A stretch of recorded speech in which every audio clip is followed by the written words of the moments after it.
J'étais un peu indécis quant à ce que je vais dire ce matin. J'étais assis là derrière avec frère Reagan et j'ai entendu frère Neville disait quelque chose en regardant vers moi et j'ai dit à frère Reagan, est-ce qu'il m'appelle? Il a dit, oui, il vous appelle. Alors me voici sur l'estrade pour dire quelque chose ce matin. Je me disais, ce ventilateur-là, ça tire la voix. On dirait vraiment que ça l'emporte quand on parle. On dirait que le ventilateur enlève tout de suite la voix. J'entendais un témoignage quand j'étais là dans mon bureau pour prier pour cette femme au téléphone, et celle qui avait reçu le message a oublié de noter la ville de l'endroit où il fallait appeler, le message de l'épouse du docteur Morrison. Et je vais simplement vous dire ce que j'ai fait pour votre prière, à vous tous, et la mienne. J'ai posé les mains sur le téléphone, et j'ai montré du doigt le numéro de l'endroit où c'était, et j'ai demandé au Saint-Esprit d'aller vers cette femme.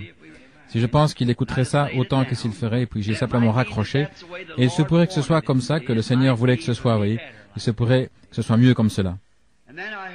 Et alors j'ai entendu le témoignage, pendant que j'étais là, quelqu'un qui disait que Sœur Rook, je crois que frère Neville a dit qu'elle avait un genre de dépression mentale. Accrochons-nous à Dieu pour cela.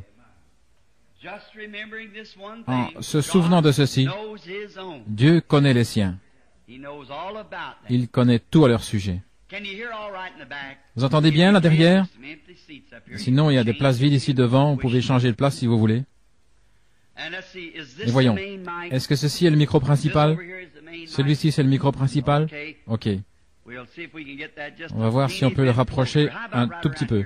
Et si on le plaçait juste ici, Jean? Comme ça, ce serait très bien.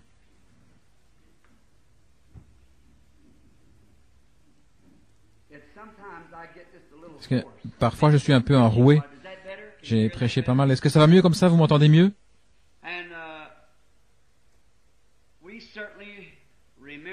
Certainement, nous voulons nous souvenir d'eux dans la prière. Et nous voudrions signaler les réunions glorieuses. Là, est-ce que c'est Sœur Rook que je vois? Je pensais que c'était cette dame-là qui lui ressemblait. Je me suis dit, certainement, je ne vois pas double. On dirait que quelqu'un lui ressemble à l'arrière. Elle est à l'hôpital Saint Edward. À Cleveland, dans le Tennessee, et aussi en Californie, nous avons eu des réunions glorieuses. Le Seigneur a béni abondamment et il a accompli beaucoup de choses. Et nous sommes heureux de cela.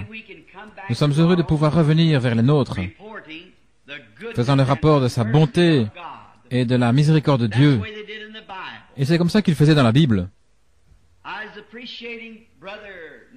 J'ai apprécié la prière de frère Neville ou de frère Beeler, comment il a prié pour les gens et en demandant l'aide et la miséricorde. Et si nous regardons simplement tout au long, vous verrez qu'il y a vraiment quelque chose d'authentique là-dedans. Et alors, comme frère Neville, il est venu et il a fait avancer ses diacres ici à l'estrade pour prononcer les bénédictions de Dieu sur l'offrande de l'Église. Et je l'ai entendu parler dans sa prière à Dieu de ces hommes, de la façon dont ils priaient les uns pour les autres. Et ça me fait du bien d'entendre un pasteur qui peut prier pour ses diacres et les diacres à leur tour qui prient pour leur pasteur. Quand vous voyez une église adopter une telle collaboration, eh bien, quelque chose est sur le point de se produire. Voilà comment l'église doit être en ordre. Et ça m'a donné une idée pour un sujet. J'avais l'intention de parler de la bénédiction à Kadès et du refus d'écouter le rapport des espions. Mais alors je me suis ravisé, j'ai décidé de parler de quelque chose d'autre.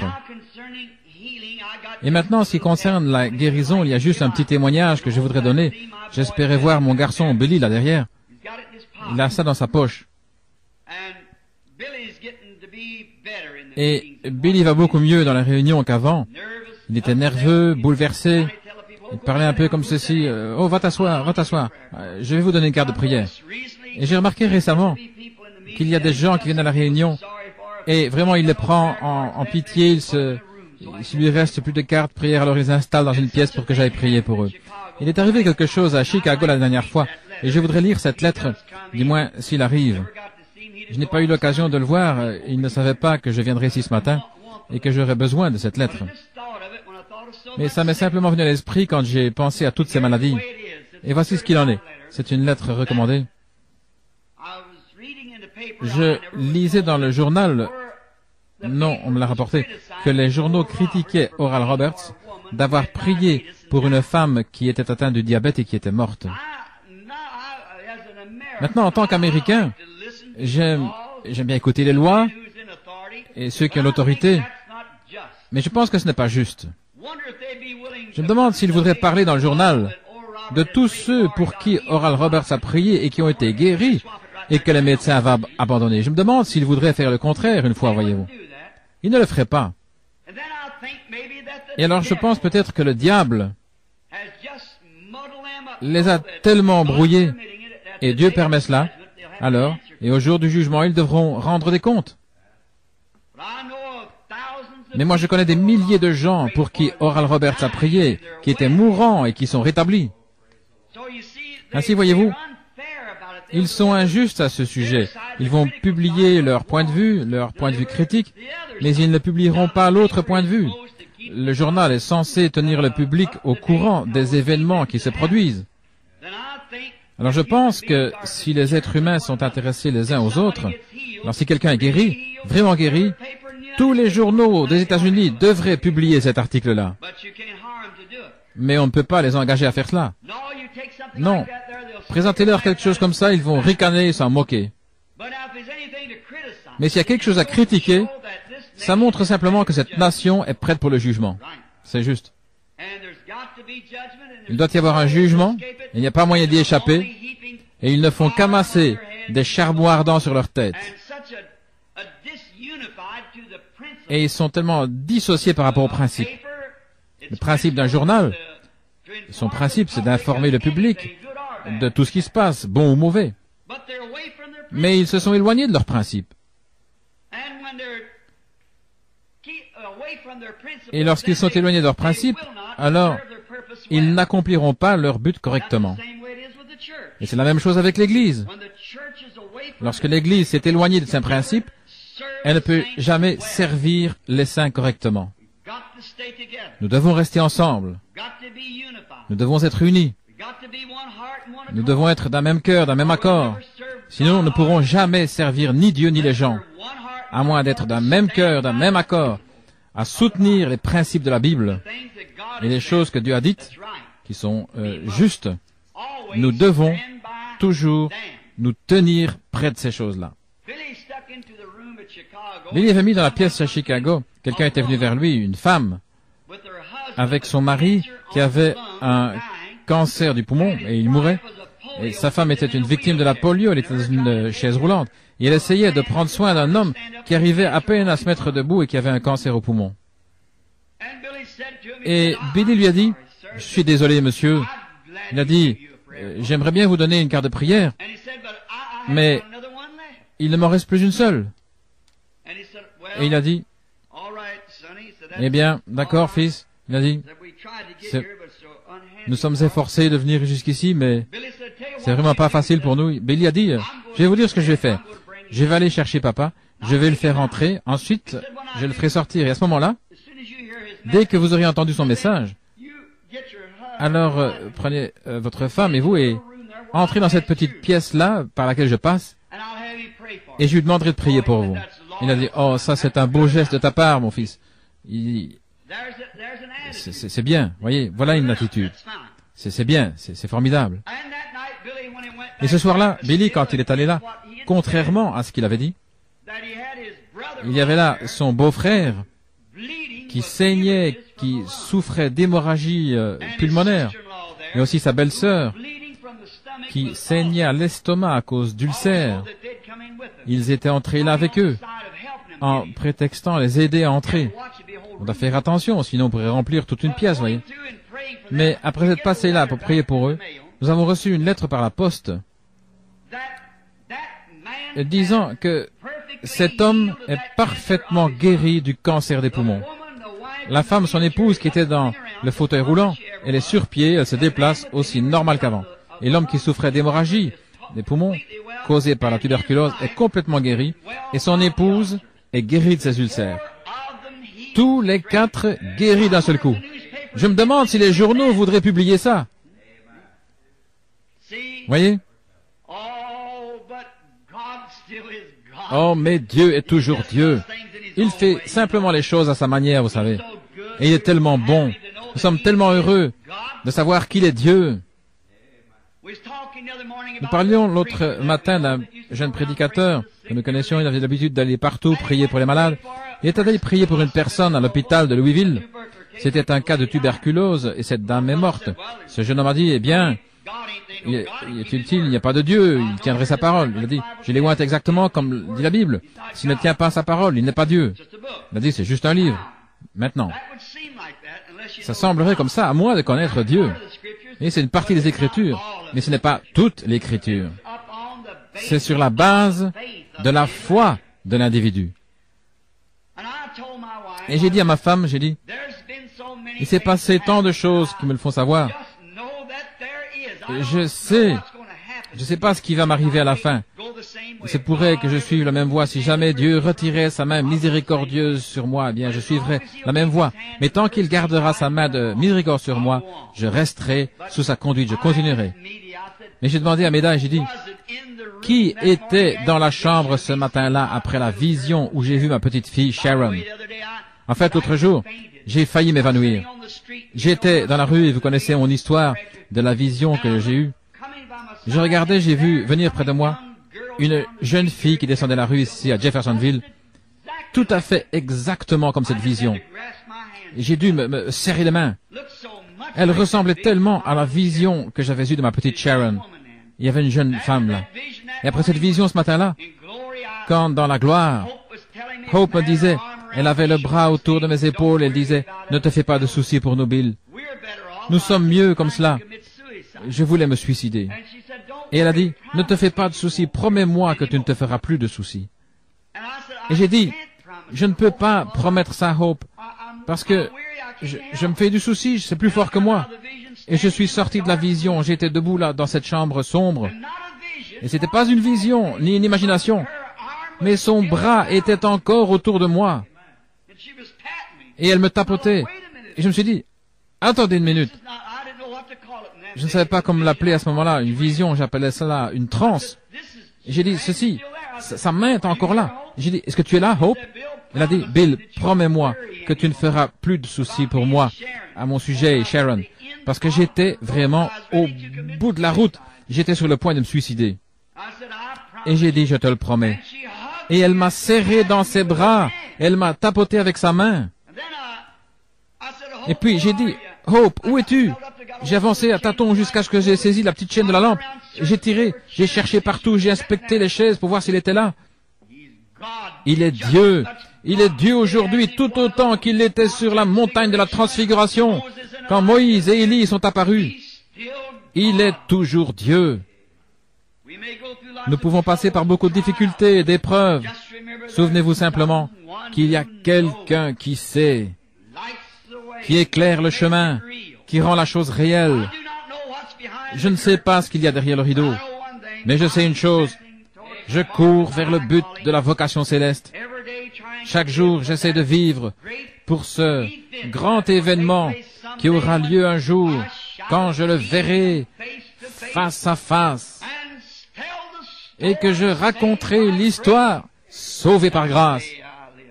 C'est pour ce jour-là que je vis. Laissant en arrière les choses qui y sont, je veux courir vers le but, continuer à avancer. Je veux que ce tabernacle, maintenant que vous êtes debout, je veux que vous continuiez à courir vers le but de la vocation céleste. Quoi que vous fassiez, soyez fermement attachés les uns aux autres. Ayez l'esprit de clan le plus possible, mais en gardant toujours un bras tendu vers l'extérieur pour aller chercher quelqu'un d'autre. Mais dans cette foi que nous prêchons maintenant, pour laquelle nous combattons, ne vous en éloignez pas d'un pouce. Si vous croyez que je suis son serviteur, ceci est le programme de Dieu. Ce ne sera jamais dans la majorité, ce sera toujours la minorité. Ça a toujours été et ce sera toujours comme ça. Mais souvenez-vous, il est écrit, ne crains pas, petit troupeau, car c'est la bonne volonté de ton Père de te donner le royaume. Maintenant, il y a un groupe d'offices dans notre Église, des diacres, des administrateurs, surveillants de l'école du dimanche, pasteurs, selon l'ordre établi dans notre Église. Et vous êtes les gens qui avez élu ces offices et ces pasteurs. Je suis simplement le surveillant général, je suis là pour veiller à ce que tout se déroule bien, pour donner des conseils, ainsi de suite. Et c'est vous qui élisez votre pasteur, qui élisez vos administrateurs, qui élisez vos diacres, qui élisez chaque office qu'il y a dans l'Église. C'est vous, les gens. Et c'est votre devoir de vous tenir près de ces hommes. Oui. Ils vont faire des erreurs. Ce sont des hommes, des mortels. Ils feront des erreurs. Mais si le président des États-Unis commet une erreur, est-ce qu'on va le renvoyer comme président? On oublie ça et on va de l'avant. C'est ainsi que nous voulons faire avec notre Église maintenant. Je l'écoutais prier il y a quelques instants pour les diacres et d'entendre là derrière à la porte un témoignage des administrateurs que vous êtes tous d'un même accord. Maintenant, restez comme ça maintenant, souvenez-vous. Restez avec ces administrateurs, diacres et pasteurs. Et souvenez-vous, une fois que vous êtes unis comme cela, souvenez-vous que ce sont les affaires du diable de faire en sorte que cette unité soit brisée. Ça a toujours été et ce sera toujours ainsi. Voyez. Mais soutenez vos frères, ces offices. Voilà ce dont je voulais parler. Et aussi, j'ai un tableau d'affichage ici ce matin concernant la réunion des conseils et les autorités. On mettra ça sur le tableau d'affichage. J'ai une copie pour frère Robertson, qui est le président des administrateurs. Et j'ai aussi une copie pour frère Collins, je pense, qui fait fonction de président du conseil des diacres. Et maintenant, tous ces offices sont établis selon les Écritures. Ils doivent avoir les règles bibliques de ce qu'ils doivent faire. Par conséquent, les administrateurs ont leur office à eux. Et les diacres ont leur office à eux. Le surveillant de l'école du dimanche a son office à lui. Et le pasteur est la tête du troupeau. Maintenant, selon chacune de ces fonctions, ils ont des choses en commun et je pense que vous ne devriez pas avoir vos réunions ensemble, mais séparément selon chaque fonction, parce que les diacres n'ont rien à dire aux administrateurs, à moins d'avoir quelque affaire à leur soumettre. Et vice-versa, les administrateurs sont responsables des finances, de ce qui concerne le bâtiment, ils n'ont rien à voir avec les diacres. Les diacres sont les policiers de l'Église et les assistants du pasteur. Et les administrateurs sont responsables de tous les biens. Les administrateurs n'ont rien à voir avec le côté spirituel et le diacre n'a rien à voir avec le côté financier. Par conséquent, ce doit être, et le surveillant de l'école du dimanche est responsable de son école du dimanche. Donc, j'ai tout ça rédigé et tapé à la machine pour qu'on puisse le mettre là au tableau. Et nous allons aussi le mettre dans un cadre, la doctrine pour laquelle l'Église se tient, et nous allons l'afficher là, dans un cadre, les principes sur lesquels nous tenons, la doctrine de l'Église. Maintenant, pour être une Église, nous devons avoir une doctrine. Ne plantons pas de jalons en disant nous allons jusque-là et pas plus loin. Dans la communion fraternelle avec tout le monde, nous allons aussi loin que Dieu nous permettra d'aller dans ses Écritures avec les gens. Alors restez ensemble, soyez d'un même accord, d'un même cœur, et allez de l'avant pour Dieu. Voilà ce que Dieu veut que vous fassiez. Maintenant, prions. Ensuite, nous irons dans la parole. Ô précieux Seigneur, maintenant nous sommes sur le point de nous approcher de la parole divine ou la lecture de cette parole. Que ton Saint-Esprit nous interprète ce dont nous avons besoin. Et donne-nous de parler, Seigneur, et d'agir, de vivre, en sachant que nous sommes tous tes enfants par grâce, puisque tu nous as appelés. Qu'il y ait une communion fraternelle dans cette Église, car nous sommes sur le point d'émerger dans un grand mouvement. C'est ce qui nous semble qui va susciter d'autres ministres pour aller dans les champs de mission là-bas. Ou si tu devais m'envoyer dans différentes régions du monde pour y établir la foi, je pourrais alors présenter un ministre prêt, disposé, formé pour prendre la relève, et que la foi qui a été transmise aux saints une fois pour toutes et pour laquelle nous nous tenons bravement devienne un cercle autour du monde. Accorde le Seigneur. Que ce petit tas de mauvaises herbes, c'est ce que c'était le jour où nous l'avons consacré, que ce soit une église qui s'élève ici, Seigneur, d'où sortiront des ministres et des évangélistes, et des docteurs et des missionnaires qui iront vers toutes les régions du monde. Nous voudrions demander ce matin une bénédiction spéciale pour notre frère et notre sœur Stricker qui souffrent en ce moment. Mais nous savons que nous devons tous subir ces épreuves. Chaque fils qui vient à Dieu doit être châtié, mis à l'épreuve, et si nous abandonnons facilement et que nous faisons demi-tour, alors nous sommes des enfants illégitimes et non les enfants de Dieu. Donne à frères et sœurs Stricker la force et la puissance pour qu'ils restent à leur poste, quitte à devoir mendier leur nourriture, mais que ta main bénissante soit sur eux. Car nous savons, mais il se pourrait que ce soit grâce à cet effort même que tu montres aux autochtones d'Afrique ce qu'est un vrai chrétien. Accorde le Seigneur maintenant et que tout se fasse selon ta volonté. Bénis ce pasteur, frère Neville. Nous prions, Seigneur, que tu fasses de lui un berger du troupeau, comme tu l'as fait dans le passé. Et nous n'oublions pas sa charmante petite épouse, qui est très malade. L'ennemi voudrait laisser frère Neville avec ce groupe d'enfants sans mère. Mais nous tenons là et nous plaçons notre foi par le sang de Jésus-Christ entre cet ennemi et notre sœur. Que ton esprit, Seigneur, soit grand sur elle, sachant que toutes les femmes sont destinées à traverser cette vallée des ténèbres de cet âge. Mais nous te prions d'être avec elle. Bénis ces petits-enfants. Elle sera nerveuse maintenant et agitée, mais que le Saint-Esprit soit à la porte de la miséricorde en tout temps pour cette famille. Bénis notre conseil des administrateurs, notre frère Wood et notre frère Egan, frère Robertson, et tous les autres, Seigneur, les diacres, les administrateurs, et tous ceux qui œuvrent ensemble dans l'Église. Nous te prions, Seigneur, de leur donner exercer leur mandat dans la sainteté et dans la justice. Bénis, Seigneur, ceux qui ont exercé des fonctions dans le passé.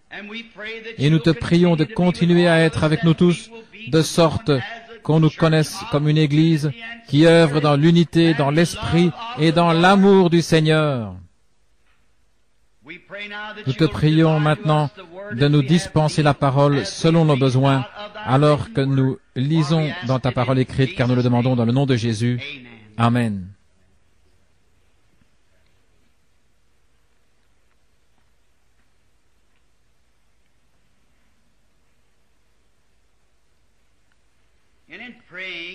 Et en priant, je pensais, pendant que nous demandions la bénédiction pour notre conseil, notre nouveau conseil des administrateurs, je pensais à frère Fleeman et frère Dilsman et ceux qui sont assis là, qui ont été de bons collaborateurs précédemment.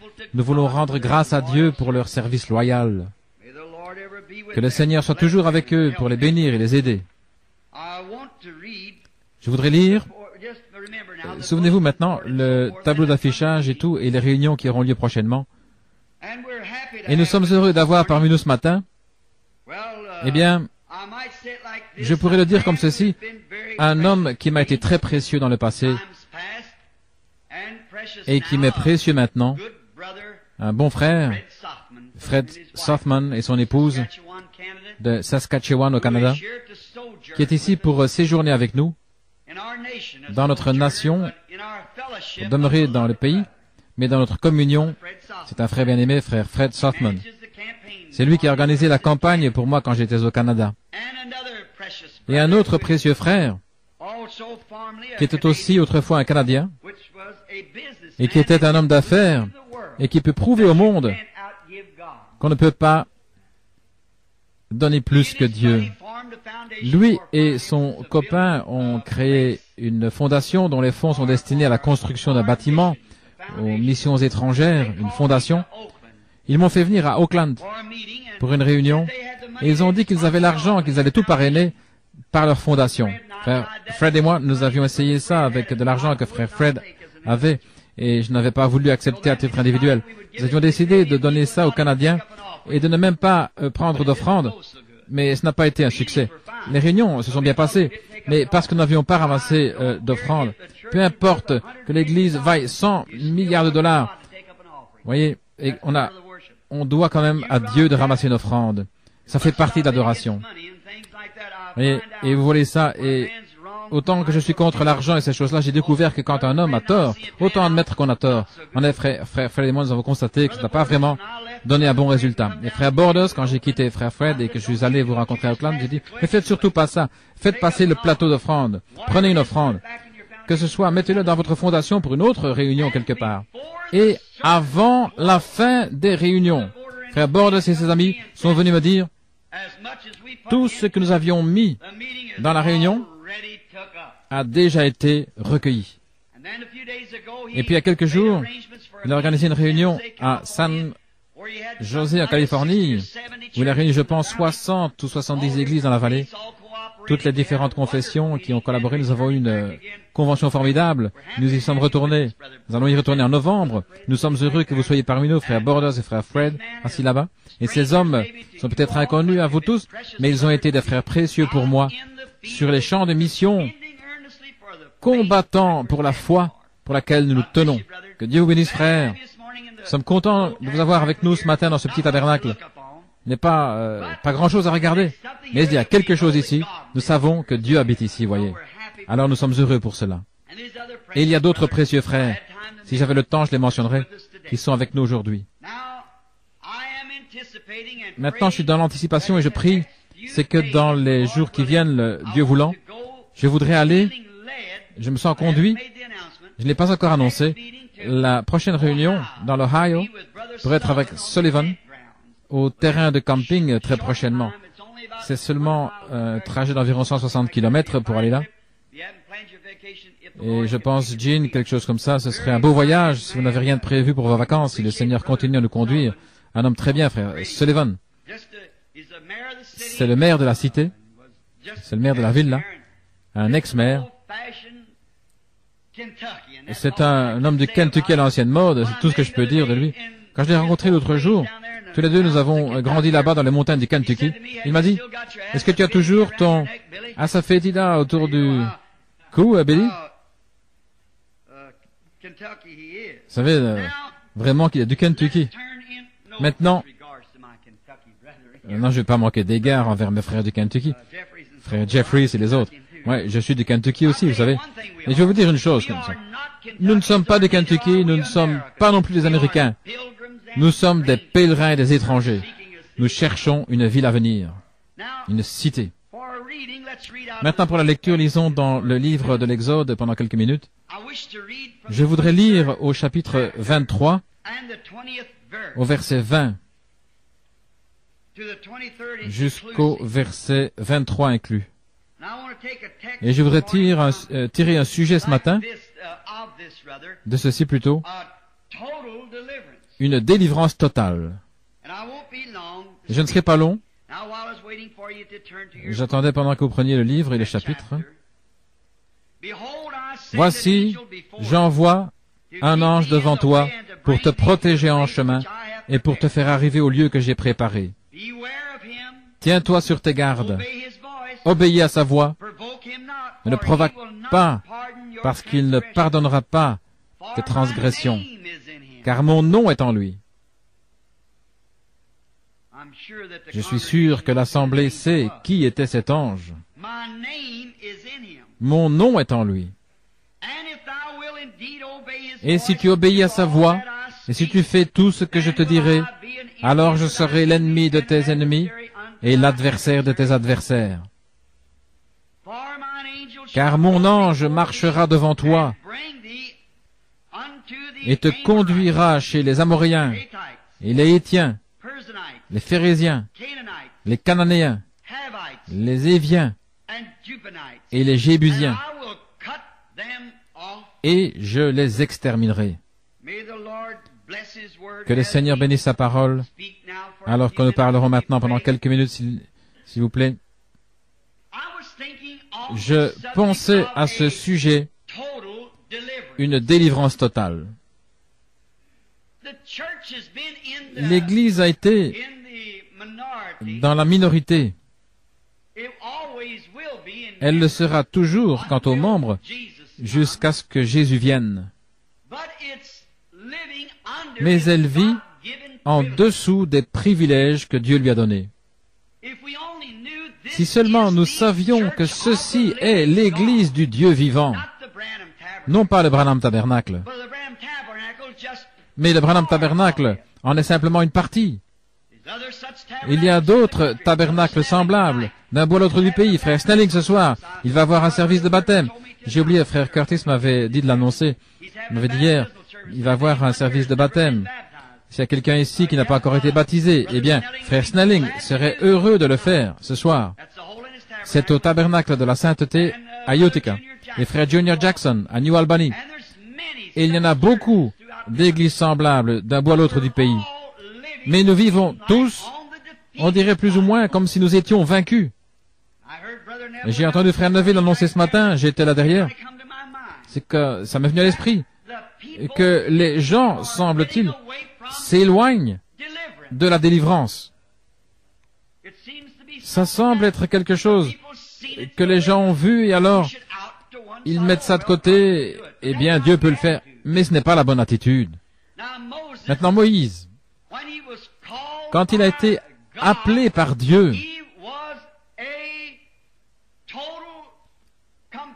il était un prophète total, complet.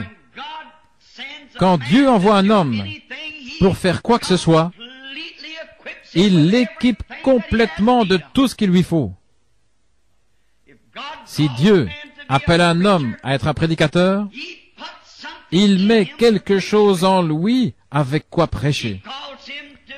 S'il l'appelle à être un docteur, il met quelque chose en lui pour enseigner. S'il l'appelle à être un prophète, il met quelque chose en lui pour voir des visions, pour être un prophète. Dieu équipe toujours complètement son homme. Et c'est exactement ce qu'il a fait quand il a envoyé Moïse en Égypte. Il l'a élevé d'une certaine façon. Et il l'a instruit d'une certaine façon. Et il l'a modelé, il l'a formé, il l'a façonné. Après qu'il avait promis à Abraham, des centaines d'années auparavant, qu'il délivrerait les gens, alors qu'il avait prévu qu'il formerait Moïse exactement comme Moïse l'a été. Moïse était un prophète complet. Et alors, puisqu'il était un prophète complet, tout comme vous, si vous êtes un chrétien, Dieu ne fait pas de demi-chrétiens. Dieu fait des chrétiens complets. Dieu ne fait pas de demi-prédicateurs. Mais le prédicateur peut être un demi-prédicateur. Et Dieu fait de ses enfants des chrétiens, mais parfois ils sont des chrétiens à moitié. Seulement ce n'est pas l'intention de Dieu qu'ils soient comme cela. Ce sont leurs propres voies qui se sont mêlées au plan de Dieu pour leur vie. Et c'est pour ça qu'ils sont comme cela. Dieu ne veut pas qu'ils soient des demi-chrétiens ou des demi-prédicateurs, faisant des compromis de part et d'autre. Il veut qu'ils se tiennent complètement dans la brèche. Maintenant, Moïse, Dieu avait fait de lui un prophète complet pour une délivrance complète. Et Moïse s'était complètement abandonné dans les mains de Dieu. C'est la raison pour laquelle il était ce qu'il était. Il était tellement complet en Dieu au point que Dieu pouvait avoir confiance en lui. Je me demande ce matin si en tant que chrétien, si nous avons abandonné notre propre volonté et si nous sommes complètement abandonnés à Dieu, à tel point que Dieu peut avoir confiance en nous, dans la position où il nous a placés. Je me demande ce matin, si moi-même, si je pourrais être tellement abandonné à Dieu, au point que Dieu puisse avoir confiance en moi, avoir confiance en Frère Neville, avoir confiance en notre conseil des administrateurs, des diacres, des membres de notre Église. Nous avons tous une place et nous avons un devoir. Le ministre a une place. Son devoir, c'est de se tenir là et de prêcher les richesses insondables de Christ sans faire de compromis. S'il est appelé à être un prédicateur, il n'épargnera rien envers personne s'il est appelé à être un prédicateur. Et le membre de l'Église, il est appelé à être un membre de ce groupe-là. Alors il ne fera aucun compromis. Si l'Église croit qu'on ne doit pas jouer à des jeux d'argent, alors ce membre ne touchera jamais un jeu de cartes. Nous ne croyons pas à la boisson, alors il tournera complètement la tête de la boisson. Si nous ne croyons pas dans les jeux d'argent ou fumer, les membres de cette Église ne devraient jamais toucher une telle chose. Dieu donne une délivrance complète. Lorsque il le fera si nous nous abandonnons complètement à lui.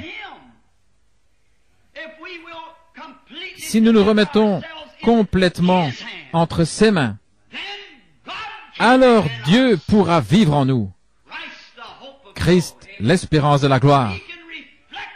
Il pourra se refléter en nous alors que nous nous enlèverons du chemin. Alors nos pensées seront ses pensées. Pouvez-vous imaginer Christ fumer un cigare? Pouvez-vous imaginer Christ en train de boire ou de jouer aux cartes? Alors si votre esprit est une partie de son esprit, il veut qu'il en soit ainsi par votre confession, mais vous permettez au diable d'entrer et de prendre le contrôle. Et pendant tout ce temps, tout au fond de votre cœur, vous savez que vous avez tort en faisant ces choses. Et lorsqu'un membre parle mal d'un autre, vous savez que c'est mal. Vous avez reçu l'ordre de prier les uns pour les autres. Et non pas de parler en mal les uns contre les autres, mais de vous aimer les uns les autres. Et si quelqu'un est abattu, relevons-le, aidons-le. Alors, ça fera de nous un groupe de croyants unis. Maintenant, quand nous n'obéissons pas à ça, alors nous n'obéissons pas à Dieu et nous ne plaisons pas à Dieu. Ainsi donc notre Église, les gens ne peuvent pas prospérer, l'Église ne peut pas avancer. C'est parce que nous sommes désunis. Comme Jésus l'a dit, un peu de levain fait lever toute la pâte. Maintenant, si le conseil de l'Église, ou par exemple les diacres, s'ils venaient dire que nous devrions construire un nouveau tabernacle, si c'est le vote des diacres, si on a consulté les administrateurs et qu'ils n'ont pas l'argent pour le faire, alors ils auront un programme de construction comme nous avons maintenant. Alors c'est présenté à l'Assemblée générale comme on devrait le faire, toute l'Église étant souveraine. Et puis si l'Église vote en faveur du nouveau tabernacle, alors nous devrions tous ensemble collaborer à la construction de ce nouveau tabernacle. Franchement, moi-même, quand ils m'ont parlé d'un nouveau tabernacle, pour moi, j'étais contre cette idée-là. C'est juste. J'ai dit, nous n'avons pas vraiment besoin d'un nouveau tabernacle. Je vais probablement m'en aller très bientôt, puisque le Seigneur m'a montré... Alors à quoi bon avoir un nouveau tabernacle? Nous n'avons pas l'argent pour cela. Ensuite, je suis venu. J'ai considéré le sentiment de l'Église, que l'Église, en majorité, semblait le vouloir. Alors qu'est-ce que j'ai fait? J'ai sacrifié mes propres pensées et je me suis rallié à l'Église. Bien sûr. Faisons-le, c'est ainsi que nous tirons au sort. C'est comme ça que c'était dans la Bible. Comme l'Église votait, la souveraineté, les groupes de gens, ils se réunissaient.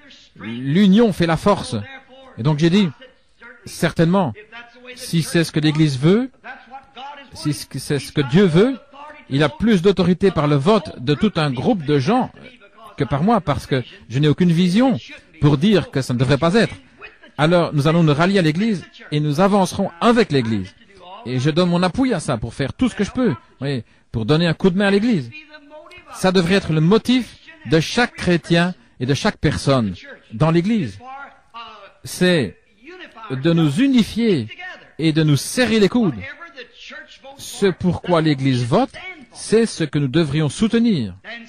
Alors, disons par exemple qu'on veut modifier quelque chose dans l'Église. Eh bien alors, si les administrateurs veulent ça, si quelqu'un veut ça, les diacres, s'ils veulent modifier quelque chose, alors on présente ça devant l'Église, alors l'Église est réunie. Et si notre idée là-dessus semble un peu différente de celle de l'Église tout entière, alors sacrifions cette idée. Parce que c'est le seul moyen par lequel nous pouvons rester unis. Et si cette Église continue simplement à avancer comme maintenant, et si elle s'unit, Dieu, il n'y a pas de limite à ce qu'il fera. Si nous restons collés ensemble, nous devons rester collés ensemble. C'est comme ça que nous voulons être. Complètement les uns avec les autres.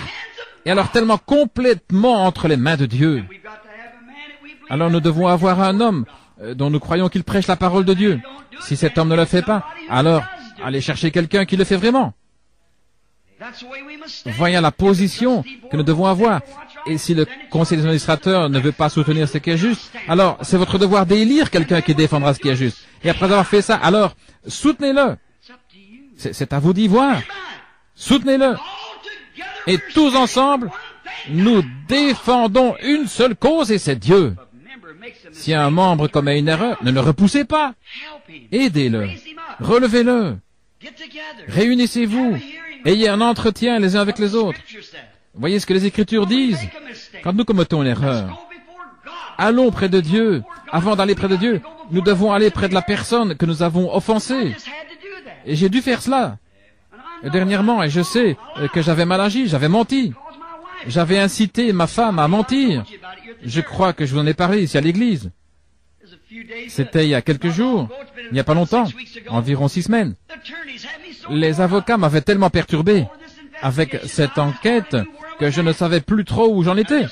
Je venais de rentrer du bureau pour dîner et le numéro de téléphone privé a sonné et Méda est allée répondre au téléphone. Elle a mis sa main sur le combiné, elle a dit « Ce sont les avocats » où je pouvais plus supporter une autre. On dirait que je suis en train de perdre la tête, je perds la raison. Il me presse par ici, il me presse par là. Et je dis « Je ne peux plus le supporter ». Et je me suis levé d'un bond et j'ai dit « Dis-leur que je ne suis pas là ». Et je me suis précipité derrière la maison. Et quand je suis revenu, Méda est très consciencieuse pour ces choses. Elle est venue me voir à la porte, elle était au bord des larmes. Elle a dit, Bill, est-ce que c'était la bonne chose à faire? Vous savez comment vous êtes. Je sais, moi, comment je suis. J'ai dit, bien sûr, je n'étais pas là à ce moment-là. Mais je savais que Dieu m'avait condamné pour ça. J'ai dit, j'étais pas là à ce moment-là. Mais elle a dit, mais tu étais là quand il a appelé. Cet après-midi-là, je suis allé prier pour un bébé malade. Et avant de quitter la maison, le téléphone a sonné de nouveau.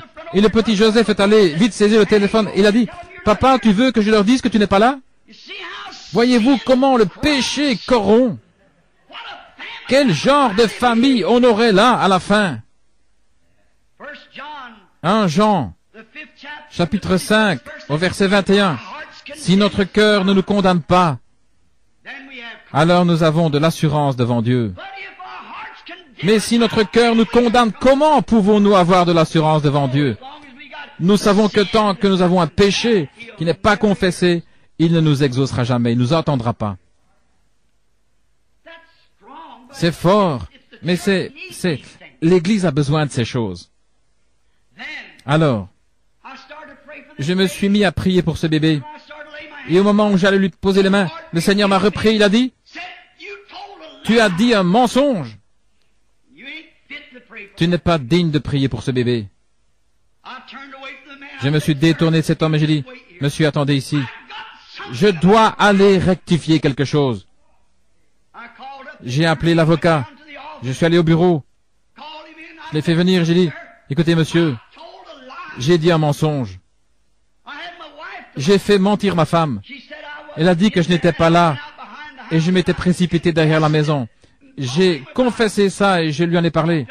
Il s'est avancé, il a mis les mains sur mon épaule et il a dit, « Frère Branham, j'ai toujours eu confiance en vous, mais maintenant, j'ai plus confiance que jamais. » Un homme, il a dit, qui est prêt à réparer cet tort.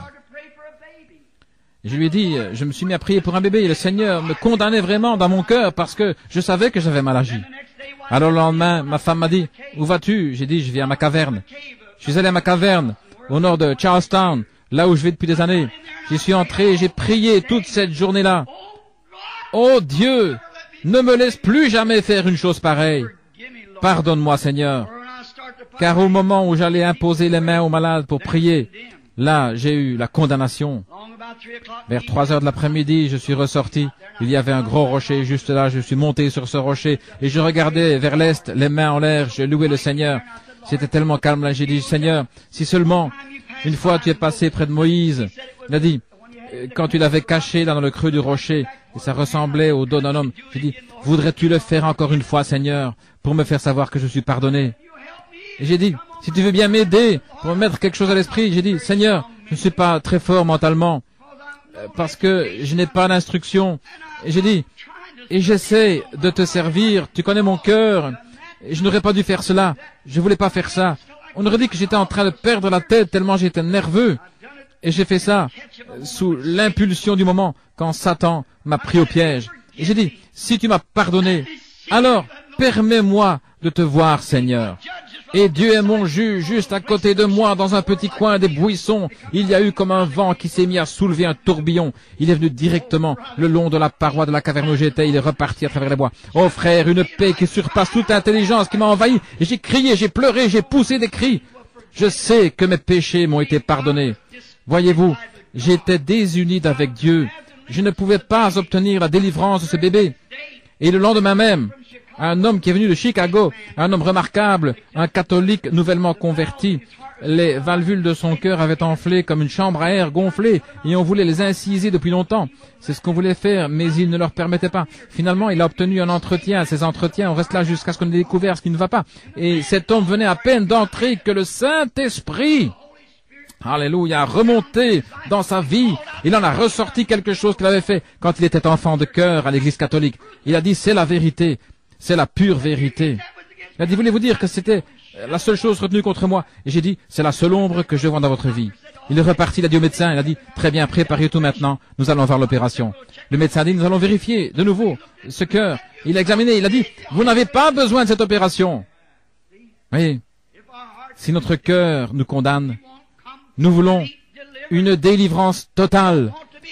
Nous ne voulons pas être une demi-église, nous voulons être une véritable église. Ou pas d'église du tout. Nous voulons être des chrétiens véritables ou pas de chrétiens du tout. Nous voulons une délivrance totale de nos habitudes, de nos péchés, de nos mauvaises pensées, de nos mauvaises actions, de notre négligence, de tout ce que nous avons fait. Nous voulons une délivrance totale. Enfin, lorsque les gens entrent dans l'église pour qu'on prie pour eux, qu'il n'y ait que ce petit groupe qui ne dépassera peut-être pas 100 ou 200 personnes ici, mais quand ils seront complètement entre les mains de Dieu, Et quand nous prierons, alors Dieu nous exaucera des cieux. Dieu veut quelqu'un qu'il pourra tenir dans sa main. Quelqu'un dont il pourra dire, j'ai confiance en lui. Mon serviteur malade que voici, je peux l'envoyer au Branham Tabernacle à Jeffersonville. Ce groupe de gens-là est d'un même accord. Quelque chose se produira. Eh bien, regardez ce qu'il fait pour nous dans l'état où nous sommes. Qu'est-ce qu'il ferait si nous étions d'un même cœur et d'un même accord? Le seul moyen pour y arriver, c'est d'unifier nos cœurs dans l'amour fraternel, d'obéir aux frères qui occupent les fonctions dans l'Église, et au pasteur, et le pasteur d'obéir à Dieu. Alors Dieu agit à travers le pasteur, à travers le conseil, jusqu'à ce que l'Église et tous ensemble nous formons un seul bloc pour le royaume de Dieu. Alors Dieu exaucera. Quand nous aurons un groupe uni, ne laissez rien vous nuire. Ne vous effrayez de rien. Maintenant, voilà le genre de personne que Dieu a destiné à prendre le pays, s'emparer du pays. Moïse était complet.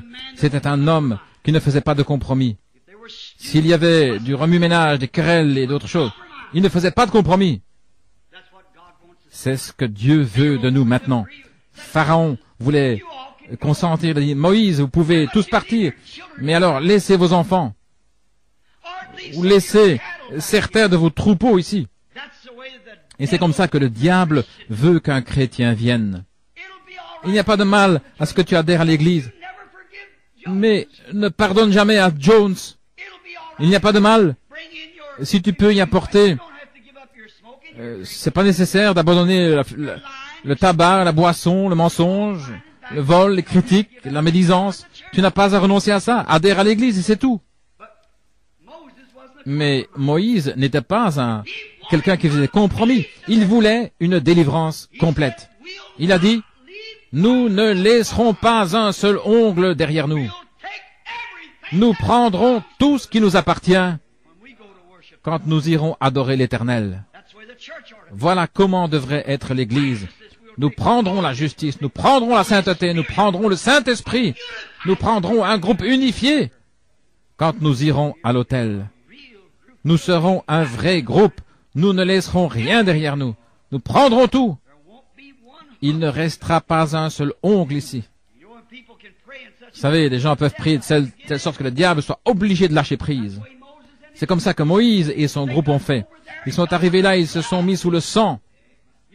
Vous avez remarqué, il n'y a pas eu de délivrance totale tant qu'ils ne se sont pas mis sous le sang. Moïse lui-même, il était unifié à Dieu, mais Israël ne l'était pas. Il y avait encore du péché, et il murmurait contre Moïse. Et il disait, « Pourquoi fais-tu cela? Tu attires plus d'ennuis. » En effet, Pharaon doublait la quantité de briques qu'il devait faire et tout. Ça, c'était Moïse. Lui, il était complètement entre les mains de Dieu, totalement délivré de la garde des brebis pour garder les brebis de Dieu. Lui-même, il était totalement délivré. Mais le peuple n'était pas délivré, parce qu'il y avait encore des murmures parmi eux. Un soir, quand Dieu avait décrété qu'on devait tuer un agneau, un type de Christ, et que le sang a été trempé dans l'hysope, ce qui est une herbe toute simple, ordinaire, humble, et appliqué sur le linteau de la porte et sur les poteaux, c'est là qu'Israël a été complètement délivré, sans laisser un ongle derrière. Tout ce qui leur appartenait a été délivré. Leur famille, leurs bien-aimés, et tout ont été délivrés quand ils se sont mis complètement sous le sang. C'est là que l'Église sera complètement délivrée, quand tout aura été mis sous le sang, quand vos péchés auront été mis sous le sang, quand le fait de fumer, votre jeu d'argent, tricherie, votre vol, votre mensonge, quand tout aura été mis sous le sang, alors il y aura une délivrance totale. Si vous avez fait du tort à quelqu'un, réparez ça. Vous ne pouvez pas apporter ça sous le sang, ça n'y restera pas. Vous ne pouvez pas l'apporter. Quelque chose vous empêchera de le faire. Quand votre moi aura été complètement, totalement mis sous le sang, il y aura une délivrance totale. Alors vous aurez une liberté que vous n'avez jamais connue. Quand tout aura été mis sous le sang, soumis au royaume de Dieu, alors il y aura une vraie délivrance. Jésus était complètement, totalement homme. Il pouvait pleurer comme un homme. Il pouvait manger comme un homme. Il pouvait être fatigué comme un homme. Il était complètement, totalement homme dans son être physique. Et dans son esprit, il était complètement, totalement Dieu. Alors il a soumis sa chair à l'esprit qui était en lui. Voyez-vous, il a été tenté de toutes les manières comme nous. Il était un homme, pas un ange. Il était un homme. Il avait des désirs et des tentations, exactement comme nous. La Bible le dit. Il était un homme, pas un ange au-dessus de la tentation. Hébreux 1 dit qu'il a été, Hébreux 1:4 dit qu'il a été abaissé au-dessous des anges. Il était homme, complètement homme. Alors Dieu a pris un homme complet pour produire une délivrance totale. Et il l'a rempli de son esprit. Le Saint-Esprit était en lui sans mesure. Et il a été tenté comme nous avons été tentés. Il était complètement Dieu. Il a prouvé quand il est ressuscité des morts. Quand il a arrêté la nature, les mers mugissantes et les vents violents. Quand il a parlé aux arbres et tout, ils lui ont obéi. Il était Dieu à l'intérieur. Et il aurait pu être un homme, car il était effectivement un homme. Mais il s'est totalement et complètement remis comme homme entre les mains de Dieu pour être au service de Dieu. Et il est notre exemple. Nous sommes des hommes et des femmes. Nous sommes aussi des chrétiens. S'il est notre exemple, remettons-nous complètement entre les mains du Saint-Esprit afin d'être des sujets du royaume de Dieu. Il était totalement homme, totalement Dieu. Mais il a abandonné ses parties naturelles et ses parties physiques, sa propre pensée, ses propres actions, ses propres soucis. Il a déjà fait uniquement ce qui est agréable au Père. Voilà. Totalement délivré des êtres humains. Les sacrificateurs sont venus vers lui, les grands hommes, et ils disaient, « Rabbi, tel et tel. » Et ils ont essayé de l'acheter pour qu'il adhère à leurs affiliations et leurs dénominations. Mais il a été totalement délivré parce qu'il s'était confié en Dieu. Le psalmiste n'a-t-il pas dit, « Tu le délivreras, car il s'est confié entièrement en moi. » Voyez, je délivrerai mon unique des chiens parce qu'il s'est confié en moi.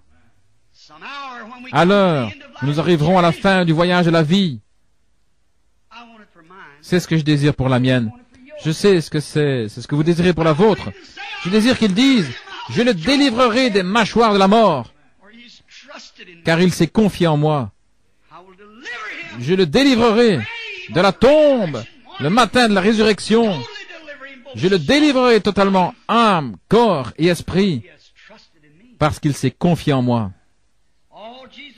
Toutes les œuvres de Jésus étaient complètes. Tout était complet. Il délivrait totalement. Il a totalement délivré le lépreux de la lèpre. Il a totalement délivré la femme à la perte de sang, de sa perte de sang. Il a totalement délivré le monde du péché quand il est mort au jour de l'expiation. Il a totalement délivré tout péché. Il a délivré l'Église. Alors nous n'avons pas besoin d'être des gens qui vivent au-dessous de leurs privilèges. Nous n'avons pas besoin de vivre dans un état de défaite parce qu'il a vaincu le diable. Et il a pris toutes les dominations, les autorités et les a assujetties sous ses pieds. Alors elles n'ont aucun droit légal de régner sur vous. Nous sommes des chrétiens, remplis du Saint-Esprit. Nous n'avons pas à laisser le diable nous dicter sa volonté. Christ nous a délivrés. une délivrance totale. Il nous a délivrés du mal, il nous a délivrés du péché, il nous a délivrés des habitudes, du commérage, délivrés des propos injurieux, il nous a délivrés de toutes sortes de saletés.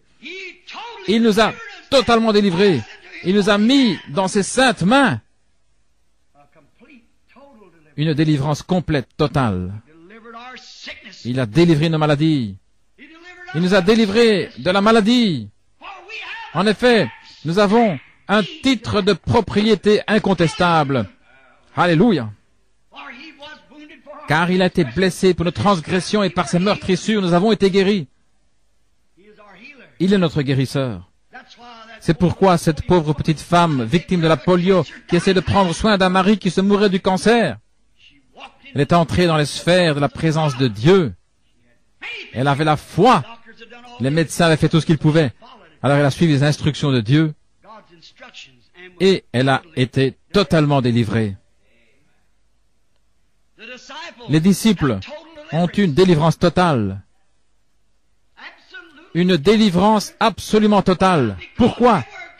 Parce qu'ils étaient complètement et totalement remplis du Saint-Esprit. Quand vous n'êtes qu'un membre d'église qui a serré la main du pasteur, ou qui a une petite expérience comme de sauter, pousser des cris, parler en langue, ou quelque chose comme cela, vous avez encore de la méchanceté dans votre cœur, des comportements bizarres, dire des mensonges, fumer la cigarette, convoiter les femmes. Il y a quelque chose qui ne s'est pas encore produit. Il y a quelque chose qui ne va pas, car celui qui aime le monde ou les choses du monde, l'amour de Dieu n'est pas en lui. On vous a induit en erreur. C'est à leurs fruits que vous les reconnaîtrez. Nous voulons tous ensemble, nous unifier au Saint-Esprit. Tous les membres devraient s'unifier les uns aux autres.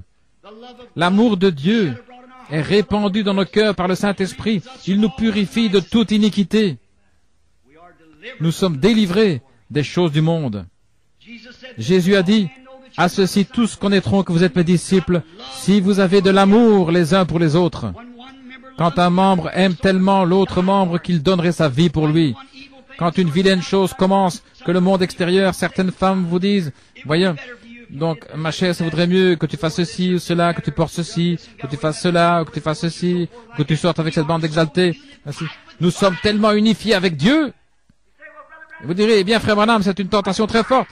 Mais c'est pour ça que Christ est mort. Le diable est vaincu. Nous voulons une délivrance totale. Nous voulons une église qui est pure, propre, sans mélange, lavée dans le sang de l'agneau et remplie du Saint-Esprit avec des signes, des prodiges et des miracles. Délivrer totalement chacun. Cher Dieu, tu n'acceptes quelque chose à moins que ce ne soit totalement délivré. Tu ne pourrais pas recevoir le sacrifice qui a un défaut. Tu ne recevras jamais une prière d'une personne qui a du péché quelque part dans sa vie. Tu ne peux simplement pas le faire, Seigneur. Tu ne l'as pas fait dans les âges passés. Tu ne peux pas le faire aujourd'hui. Mais il faut que le sacrifice soit sans défaut. Seigneur Dieu, alors que nous nous déposons nous-mêmes sur l'autel, comme vie sacrifiée, enlève de nous, ô Seigneur, toute tache de péché. Je dépose complètement mon âme, mon corps, ma force, mes efforts avec cette Église ce matin sur l'autel. Purifie-nous par ton sang et pardonne-nous de chaque péché que nous avons commis et que le glorieux Saint-Esprit demeure en nous en abondance et que sa présence nous accompagne en quittant ce tabernacle ce matin, si bien que nous saurons en nous-mêmes qu'il nous a pardonnés. Alors la prière sera « Pardonne-nous nos offenses, comme nous pardonnons à ceux qui nous ont offensés. » Accorde-le, Seigneur. Sois près de nous maintenant. Bénis-nous et garde-nous jusqu'à ce que nous nous retrouvions pour le culte de ce soir, que nous y venions avec des mains propres et un cœur pur, que tu ne rejetteras pas, car nous voulons une délivrance complète et totale de tout ce qui nous empêcherait d'être la lumière du monde. Une lampe qui est placée sur une colline, non pas sous le boisseau, mais une lampe qui est placée sur la colline et qui donne la lumière pour guider les pas des gens sur le droit chemin. Accorde le Père. Nous le demandons au nom de Jésus et pour sa gloire. Amen.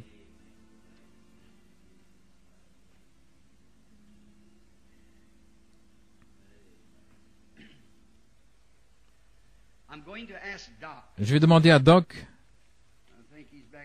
je pense qu'il est là-bas au fond, ou à l'un des diacres qui est présent, pour que l'Église puisse lire ceci. Doc, viens mettre ça sur le tableau d'affichage pour que l'Église puisse voir ça en sortant. Et puis frère Collins, s'il est ici, est-ce que frère Collins est ici? Donnez-lui l'autre. Très bien.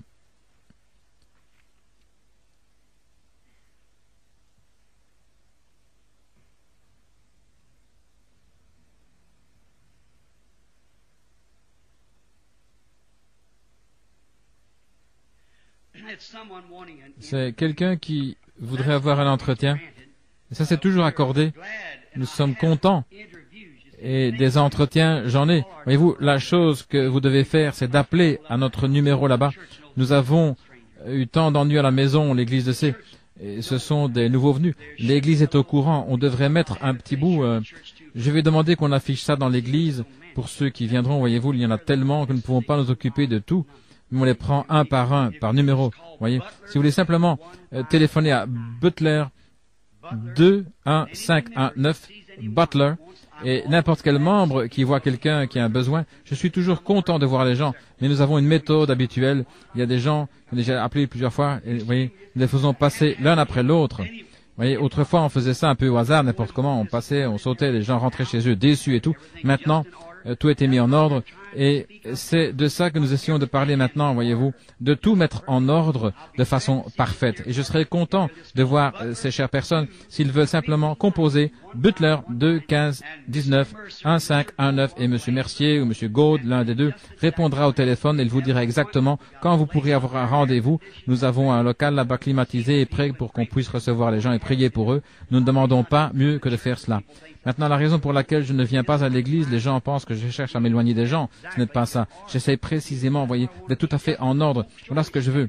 Voyez-vous, nous ne faisons pas exception de personne. Chaque personne, n'importe qui, n'importe où, n'importe quand, voyez-vous, la couleur, le credo, ça n'a rien à voir là-dedans. On va là, on rencontre les gens. S'ils ont un besoin, on reste là avec Dieu jusqu'à ce qu'on ait une solution. Voyez, pour ce qui concerne les réunions, s'ils veulent savoir quelque chose, bien sûr, on s'en occupe, puis on classe ça. Ça, c'est uniquement la conduite du Saint-Esprit.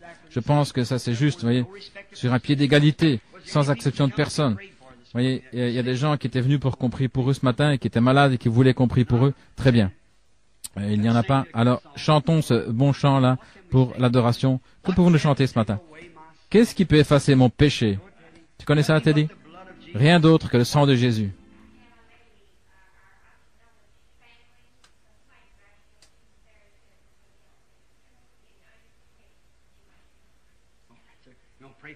Très bien, nous voulons prier pour elle maintenant. Je vais prier pour cette dame. Imposez les mains à cette femme ici. Voudriez-vous courber la tête avec moi alors, tranquillement? Dieu bien-aimé, il y a une dame qui est très malade. Notre sœur présente son corps, même pour enlever un cancer des autres, à se tenir à la brèche pour les autres. Mais tu l'as délivrée de ça, Seigneur, il y a quelques jours quand ces choses ont été connues. Donne-lui simplement de découvrir ça elle-même, Seigneur. Elle saura que ça vient de toi. Je lui impose les mains et j'implore ta miséricorde pour que cette autre femme qu'elle représente, que la grâce de Dieu, la puissance du Saint-Esprit, s'il y a quoi que ce soit de mauvais dans notre cœur, Seigneur, révèle-le-nous d'abord, puis nous irons réparer ça. Alors nous saurons que nous avons trouvé grâce devant Dieu, que nous sommes en paix avec Dieu, que nous recevrons ce que nous demandons, parce que nous n'avons aucune condamnation. Accorde-le, Seigneur. C'est au nom de Jésus que je prie.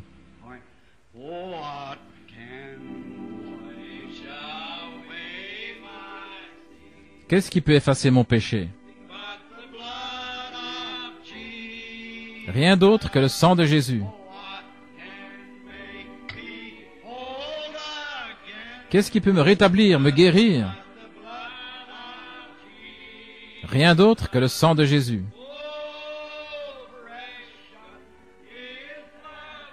Oh, précieux est ce flot qui me rend blanc comme neige. Je ne connais pas d'autre fontaine, rien que le sang de Jésus. Combien sentent que tous leurs péchés sont sous le sang? Chantons-le avec nos mains levées maintenant. Qu'est-ce qui peut laver mon péché? Rien d'autre que le sang de Jésus.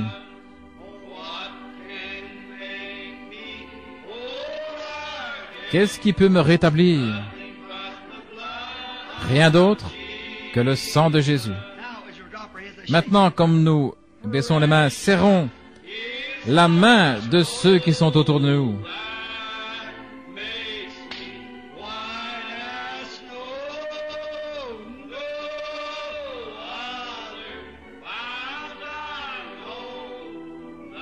Je ne connais pas d'autre fontaine, rien d'autre que le sang de Jésus. L'aimez-vous?